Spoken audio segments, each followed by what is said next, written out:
Hi everyone, today is Sunday, November 14, 2021, if you're watching this in the future.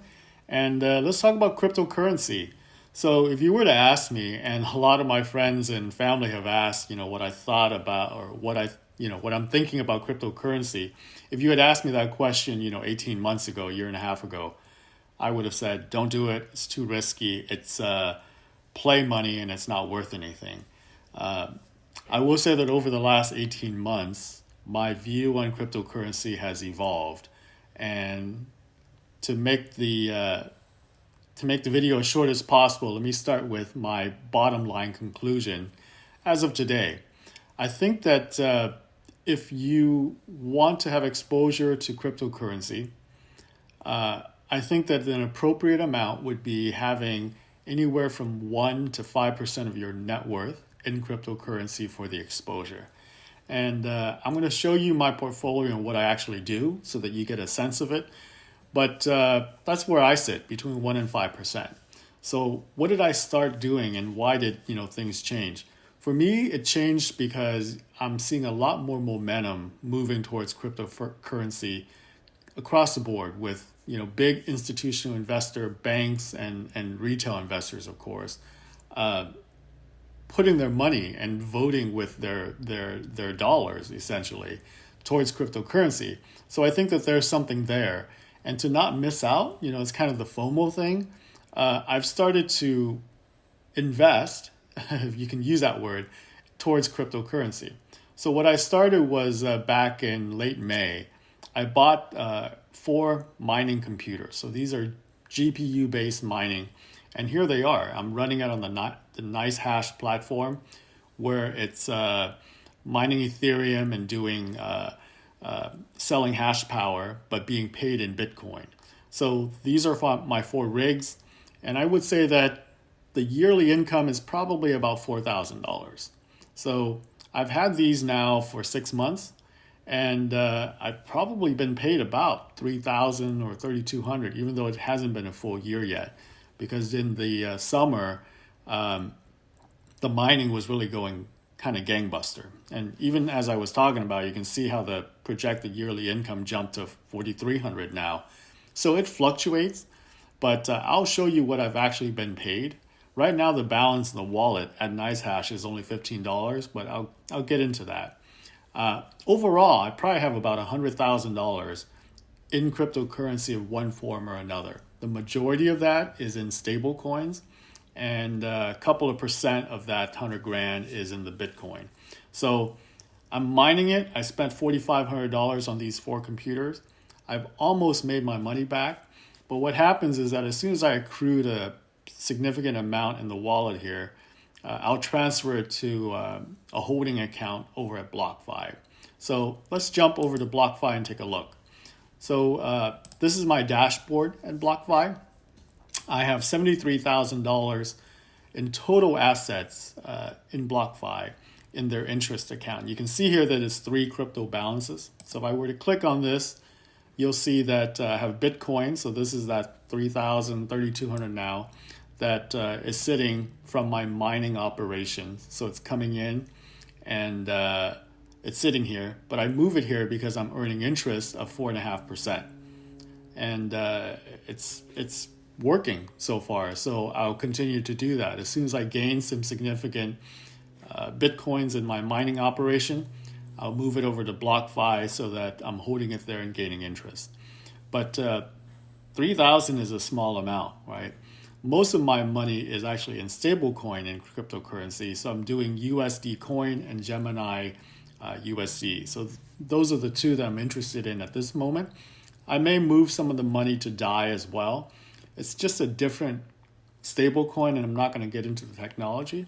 But the reason that I use stablecoin is that even though the value of the stablecoin won't go up or down, you're getting paid 9% a year, which I think is, pretty good. Now, this can all change, and it does over time, but this is where it's currently sitting. So both USD coin and Gemini USD are getting about 9%. So you can see that my accrued interest, because I just started this, earlier this month, between USD coin and Gemini USD, I'm already earning about $160 of accrued interest for the first half of the month.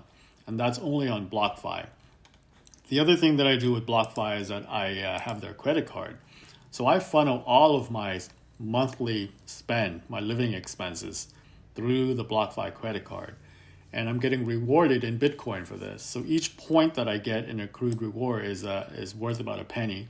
It's paid in Bitcoin, but right now for the first 90 days of the credit card, I'm getting 3.5% cash back paid in Bitcoin. So I put all my groceries there, I put utilities there, clothing, whatever the case may be, and I paid it off every month. So for the $1,500 in spending that I have every month of just living expenses, it goes on this credit card and I get paid in Bitcoin for it. So it's a passive way to get Bitcoin directly. Now, this reward is going to drop from 3.5% to 1.5% after the first 90 days. And when you compare it to other credit cards, you may say, wow, 1.5%, I'm getting 2 or, flight miles somewhere else or whatever, that's worth more. True, that could be the case, but I think it's negligible, especially if you're trying to accumulate Bitcoin, which is what I'm doing with this. So it's just another passive way to get Bitcoin. And because it's paid directly in Bitcoin and added to my interest account, it's just the most convenient thing to do and just makes sense. So even though I have a bunch of other credit cards, I've essentially just used BlockFi for everything. So that's where BlockFi sits, 73,000 here. I also invest on the Voyager platform. So let me make this full screen here so I can talk a little bit about this. So I said that I have about $100,000 or so in cryptocurrency, which is between 1 and 5% of my net worth. Well, the other big chunk of it is in Voyager Invest. It's also in USD coin, and it also earns 9%. And I did a test with this where the first couple of days of interest payment for the end of October, I think I got like $10 of interest payment. I transferred it to my bank account just to see like how fast the process would go. And it went pretty fast. Now, granted, it's only $10, but I think it took like 2 business days. So I'm pretty happy with it.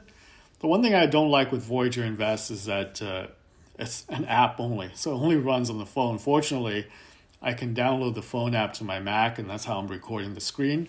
But it's a pain in the ass, frankly, to not be able to use it as a web-based app, because I find the phone only is very limiting.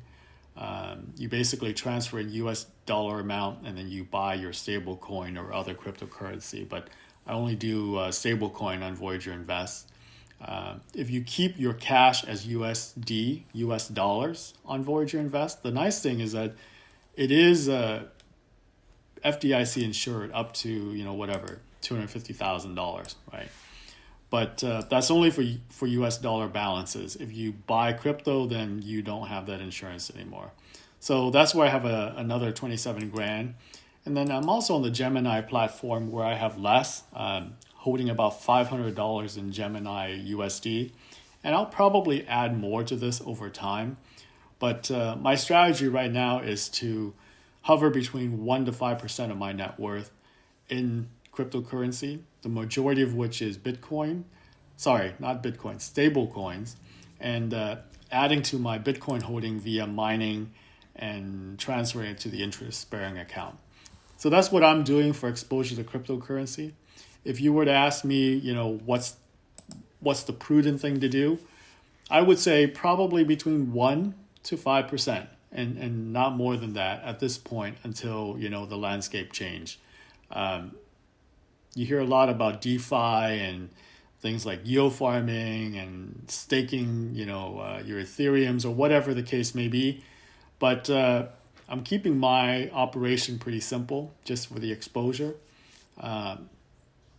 If things change, I'll adjust accordingly. But that's what I'm doing with crypto. So for anybody interested, watch this video. I'm not getting very technical, but I hope you get a glimpse of what I do to get exposure. Anyways, take care, and I hope you enjoy the video. Thanks.